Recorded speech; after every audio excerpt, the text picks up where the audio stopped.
Hey, it's Tim Van Meegen. Welcome back to the podcast.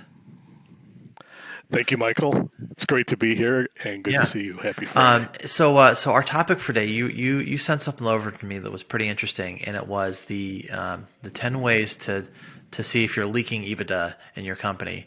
A couple were kind of eye openers, and as we were just talking before we got started here, kind of with some of those black swan things that maybe after you hear about it, you're like, oh, of course, Sure. of course I knew about that, but before that you're ignoring these things, Exactly. and so I'd wonder Yep. if maybe we start with kind of some of the things you're doing at ProAction Group to sort of what led up to why you guys put this together, and then maybe we'll hit some of the top ones that Yep. make sense.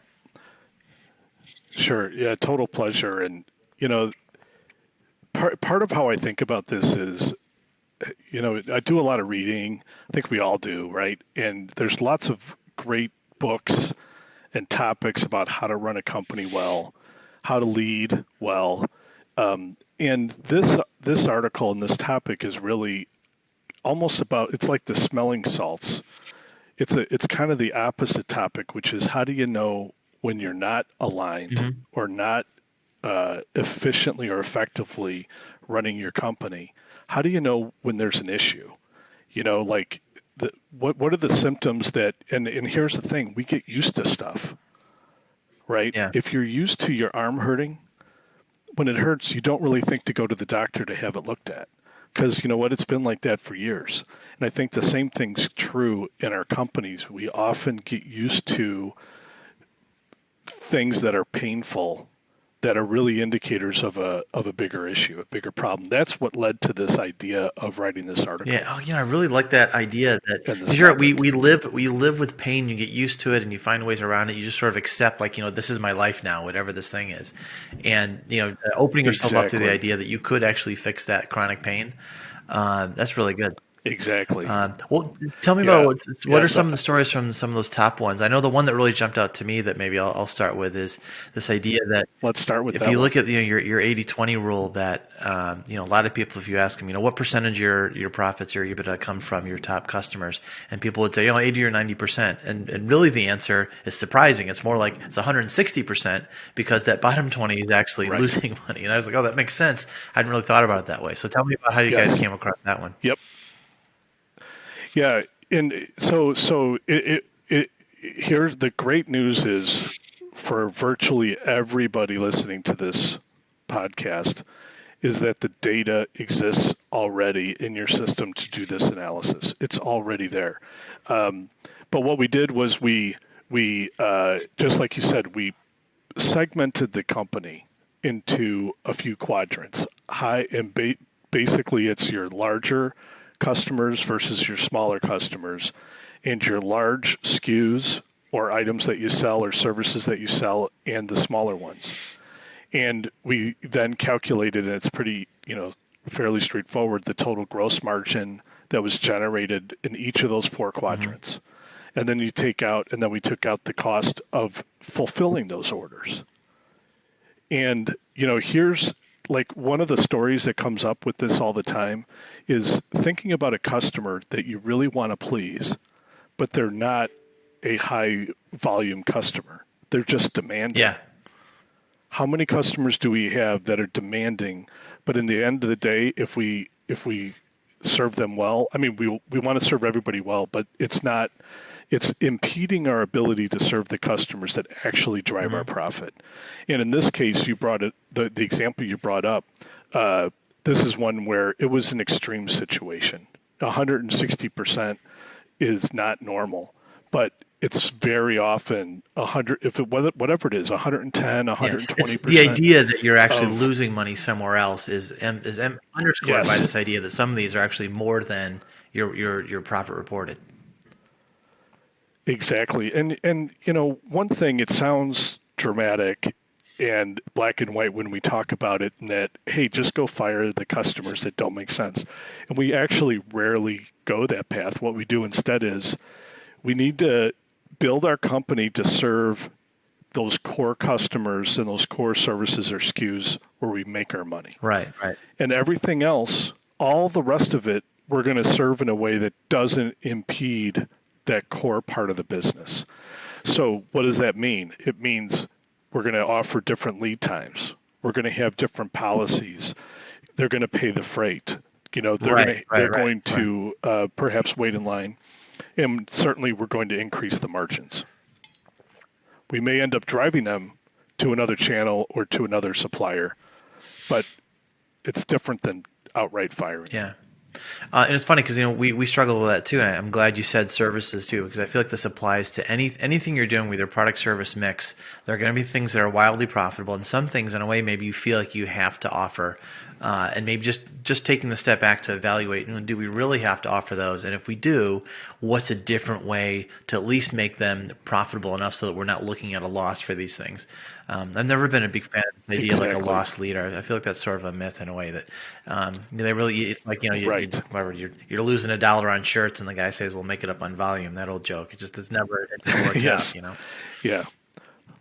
Well, and another way too to think about this, Mike, is the difference between the phase early in the company's history where you will take every customer, every dollar of revenue is just mother's milk, right? But what happens is companies then evolve to that next phase where they don't need the next order to keep the doors open. Yeah.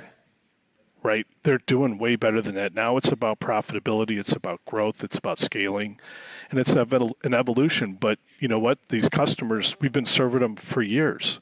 We're used to it, and people are, it feels right because you've been doing it and you're used to it.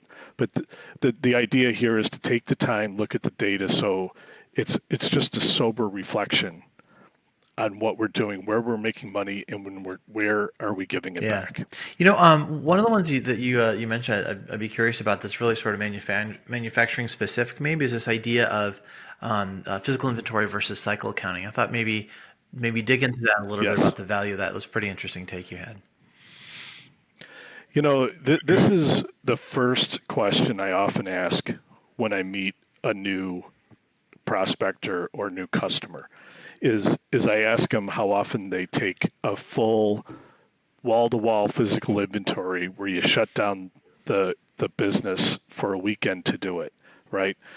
And I ask them how often, and it's sort of a trick question, because whether it's 1 or 12 a year, if the answer isn't 0, there's a major problem. And here's the basic idea on this, and it's amazing how often this is an issue. But if you are a manufacturing or distribution company and you sort of know what you have, that's a major problem. You need to know. And this is completely within our control. I'll never forget a great story on this one. Mike DuBose was a CEO, started up at a company. It was an auto parts distributor. And like a good CEO, he listened first. He went to a number of the branches and he would ask people, hey, what can I do? What can we do corporate to actually help? What would make your life better? What would make it easier to do your job? And he was talking to a counter rep, a sales rep who worked the counter at one of the stores, the branches. He goes, oh, I know exactly what I want. I want a walkie-talkie. And Mike's like, well, okay, that's easy, but tell me, why do you want a walkie-talkie? He goes, well, today a customer walks in, they ask me if I have a part, I look it up in the system, see if I have it. And if I had a walkie-talkie, instead of me having to walk in the back to check if we actually have it, I could just call back and say, hey, Joe, do you see this on the shelf? Like, that's another example, like we just talked about in the prior one, where people do workarounds and they get really good at something that they should never, ever have to do in the first place. And here's the big thing on this. Why do I talk about this when we're talking about leaking EBITDA? Because this is inventory. Inventory isn't on the income statement. But here's the thing. The work you have to do to overcome an inaccurate inventory is costing you money. Mm-hmm. It's costing you money on every single sale. it goes from like, here's an extreme example. This just happened this week. We did a diligence for a private equity firm looking to buy a company. And we talked to the owner about the COO. And he goes, look, I need the COO to be doing what he's doing. He's doing a good job. And we said, okay, what's he do? Like, what's an example? And he goes, well, he needs to be there every day. He needs to be on the floor. He knows where all the stuff is. He knows where the inventory is. He knows the recipes for how to make the product. You know, he knows how the machines work. And it was like, you know, he thought that was normal. Yeah. Like that was a good COO. And when in reality, that should all be stuff that happens, and operators on the floor, a supervisor, and a scheduler should be able to do all of that. Yeah, that's way too in the without weeds. the COO being involved. Yeah. Way too in the weeds. And he was forced to because of the system. He didn't have a choice. That's funny because going back your initial analogy with this idea that we all get used to that, you know, that pain in our knee that just sort of is, that's just there. And I know on our side of the world in software, we find that a lot of companies run what we call like a shadow system, which is, you know, to your point about, you know, whatever it says on the screen, Right. I got to go check that. You know, anytime we find that there's like a separate spreadsheet of what's really going on, or, you know, we're not using the CRM, I got a pad of paper that tells us what's going on. It's like, oh, wait a second, that's not how this is all supposed to work. And people just they're just used to that. They don't expect the systems to work. Yes, exactly. I mean, it's so fundamental. Well, and tell me about, you know, because you mentioned here about, you know, what, you know, a bank and what the requirement might be around a physical inventory. How does that play into, like, again, this like expectation of just living with what we think is true versus what's really true? Yeah, the you know, 40 years ago, 50 years ago, before we had good MRP systems and ERP systems, it was very common. Companies had to take physical inventories. Now that's gone away. And the reason that people are doing it today is because, and this is kind of the hypothesis or what needs to be checked into, but it's because there's a lack of control on inventory. And, you know, let me kind of switch over to another similar topic, which is our suppliers. Yeah. This is another area where we get used to the current situation.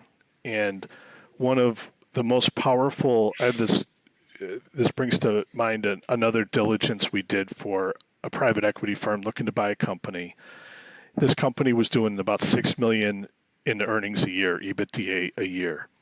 And we found two things, one on sourcing and one on manufacturing, that would drive them to $9 million in EBITDA without changing sales, with changing things that are purely under their control. And it would do nothing but improve quality, on-time delivery, responsiveness, all that good stuff. It's not a cost-cutting thing. But the part on sourcing came down to this. We asked them a question, your key supplier, how good are they? They're like, oh, they're phenomenal. Like, that's great. How do you know? Like, what makes you say that? He said, well, one, the product is good, and two, when we call them, they are so responsive. They're on it. They call us right away. Like, they're a real partner to us. And I'm like, great. How about the rates? You know, what you're paying? Do you feel like they're competitive? They're like, oh, absolutely. I'm like, oh, that's good to hear. How long have you been working with them? They're like, oh, they've been our supplier for like, I don't know, 10 or 15 years. And then how do you know? Like, what makes you feel confident that they're giving you a good price? And they looked around like they wanted to make sure no one was listening because they're going to give me the secret. And they said they haven't given us a price increase in 10 years. Like, they're waiting for the other shoe to drop. Yeah. They never considered the idea that they've been overpaying for 10 years. And this leads to this basic idea is we're not fans of spot market and playing suppliers against each other. There's a ton of benefit by negotiating and having a core group of suppliers. But you need to test the market, and you need to negotiate, and there needs to be a clear runway for that supplier. You know, is it 3 years, 2 years, 5 years? That depends on whether it's an inflationary market or a deflationary market. There's things to take into account. but it needs to be conscious. The supplier needs to know over what period of time they can recoup their investment in you as a customer, but they also have to know that they have to stay good, Yeah. or they're You going have to to lose stay the sharp. business Yeah. eventually. Yeah. And 10 or 15 They have years to is stay a sharp. long time. It's a long Yeah. time. It's a long time, and we ended up on that implementation renegotiating. We did a public, the current supplier ended up keeping the business, but that I mentioned that there was a $3 million improvement in earnings. A little bit less than half of that came from simply renegotiating Right. their contracts with their current And suppliers. that half of that, so $1.5 million of that has probably been available for many years, right? That could have been Yes. a Yep. $15 million windfall over 10 years had they been paying attention to that. Yeah. Yes. Yes, exactly. I wonder, one of the other topics you talk about that I know something we focus a lot about on is understanding your capacity and if you're actually really using all of it. I'm curious, and you've got a couple stories about that. Tell me about how that and any stories about EBITDA windfalls with that might be interesting. Yeah, yes. So, a lot of times people, when we talk about looking at efficiency and things like that, they say, labor is such a small percentage of the cost of goods sold. Why do you bother looking at that? And the answer is absolutely almost nothing to do with labor itself. We're not going in to reduce labor costs. What we're going in to do is increase throughput. It's about overhead absorption, and it's about additional gross margin, especially for companies that are growing. This is really critically important. And I will say 19 times out of 20, when we ask an owner or a CEO, where are you in terms of capacity? They provide an answer like, oh, yeah, we're at like 70% of capacity. And how do you know? And they're like, well, we could probably do more than we're doing now. And, they have a general feel, but they don't know. And here's the problem with not knowing. It's because it could be dramatically different than what you believe. We did a project for a Chicago area chocolate company. Great company, wonderful company. And they thought they were at capacity and were actually thinking about building a new factory. We did a study to look at their actual capacity and where they were in terms of that. What we found out, long story short, was they were utilizing 39% of their capacity when they ran. Okay. In 6 months, we helped them to get to 89%. It was a 50-point increase. Wow. And what that ended up doing was their cost to process a pound of chocolate went from 12 cents to 2.5 cents. Fun and lead times were, and here's from a capacity standpoint, what it meant was they had essentially double the capacity that they thought they had, and because they didn't know the actual variables that led to their total capacity, they didn't measure those, and that's so the indicator here is if you don't know, or if the person you talk to running the company doesn't know what their capacity is and where they are, if it's more of a general feel, that's an indicator. There's a very good potential that they don't know, that it's way off. And there's so many examples. This is how you take a company from 12% EBITDA margins to 19% EBITDA margins. It's when you realize, because if you think about that, they could do 50% more sales with the same labor and the same overhead. Yeah. That's what we help them figure out. Going back to this idea about like things we're living with, do you remember what were some of the things that they were living with in terms of capacity and throughput that they just sort of had accepted as this is how things are, and yet that was only 39%? Yep. So they were accepting things like they had to build inventory to fill current orders. They would, run each product for a week because of changeover times. And because they had to build inventory, because if something happened to a machine and it went down, they still had to fill orders. Right. So one of the things they did is they built an inventory to handle sales if something goes wrong. Ah, That's one major symptom. Yeah, inventory is another great topic that when, understanding how much you have, and like one of the things we enjoy doing is when we go look at a company, we recalculate how much inventory they actually need to run their company based on demand patterns and lead times and capacities. And when it's interesting is when they have 2 times or 3 times the amount they need. I'm not talking 20% more, 30%. 2 or I'm talking 3x. 200%, 300%.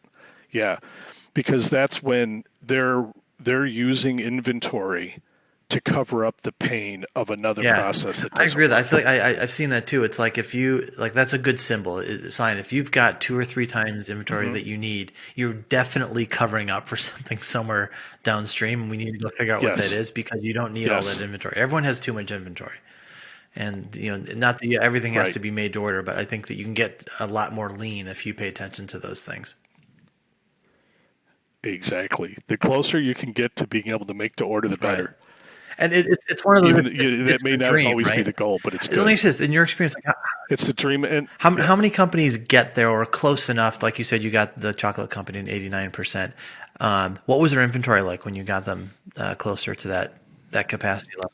inventory went down by over Yeah. 50% after that change, and it's actually kind of an ironic thing, but we've had a couple of CFOs get frustrated because their borrowing Yeah. base was based on inventory, Right. and when No, it's we obviated the need to right. keep it, Sure. Another crutch. so you got to warn Yeah. people. You got to warn people that hey, we're going to be reducing inventory not because we're going on some, belt tightening campaign, but because we're not going to Yeah. need You're it. not going to need it. Right. And we're yeah, yeah. It's a great thing, but no, that we've had some where it's also gone down in areas by as much as It's 80% amazing. reduction.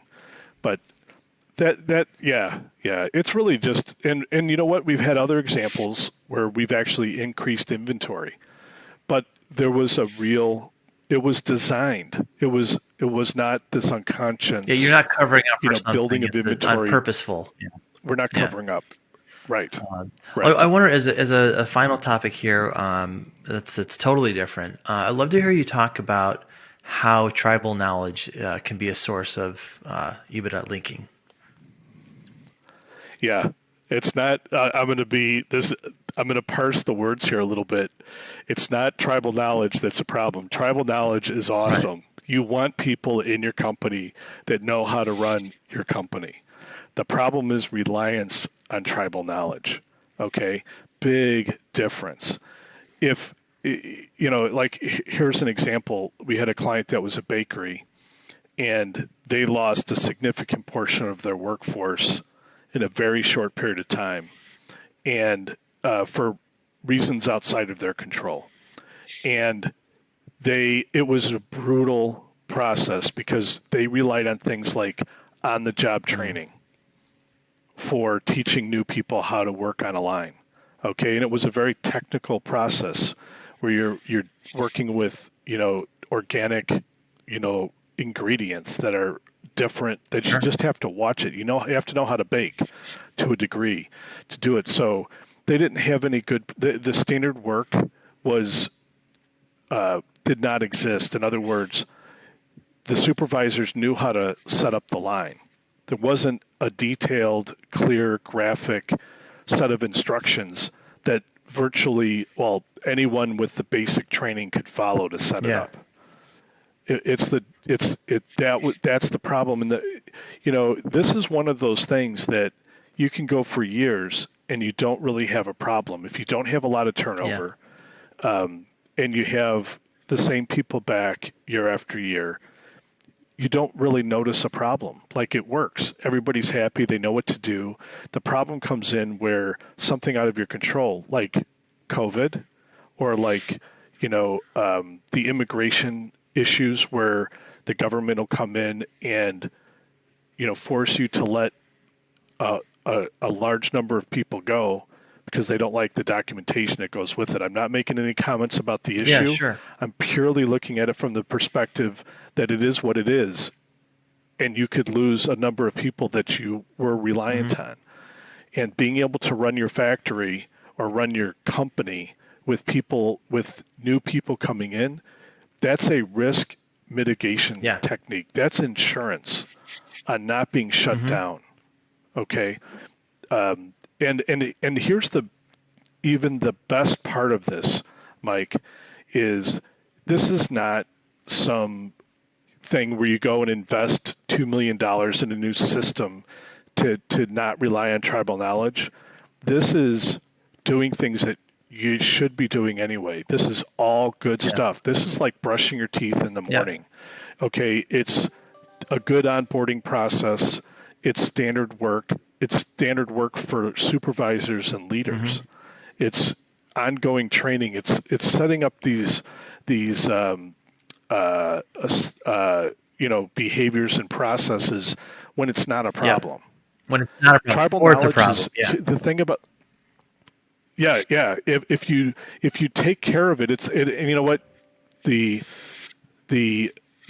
brushing your teeth metaphor, it probably works, because if you take care of your teeth every day, then you go to the dentist, it's no big deal. But if you don't take care of it, then you go, and then it's like you've got to do all this heroic stuff, and you got to have procedures done and surgeries and all this crazy stuff.